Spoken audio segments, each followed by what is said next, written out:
võib-olla natuke määrimisest ka. Et äkki sa ei taha, et sul teknikjupid siis plastiku vastu kogu aeg käivad ja niimoodi kuluvad. Et siis selle jaoks kõige parem on silikoonmääre. Kindlasti mitmeid teisi ka, aga seal tuleks veenduda, et ta plastikuga hästi toimib.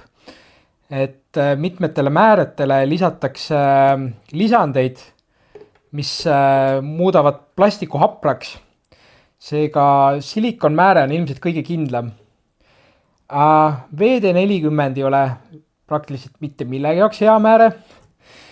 Et seda ma väga ei soovita, aga jah, võtta siis näiteks tikuga ja siis määrida siia, ma ei näe siin läbi kaamera hästi, määrida siia augu siseküljele õige pisut, kui liiga palju panna, siis hakkab jälle kleepuma ja siis saab selle telje siit läbi viia.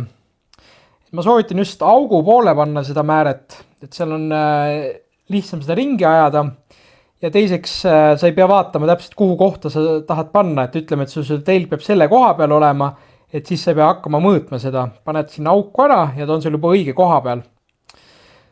Aga määrimisel muidugi on ka negatiivsed küljed, et muidugi sa pead määret ostma, see on lisakulu, aga sellest rohkem on see, et see määre jääb kõige külge.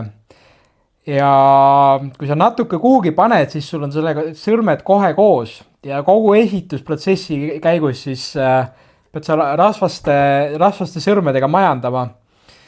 Et määrimist ma pigem soovitan ainult siis, kui seda sul tõsiselt vaja on, et kui sa 100 tunde tahad seda asja järjest lasta või sul on mingi asi, mis tohutult kiiresti keerleb.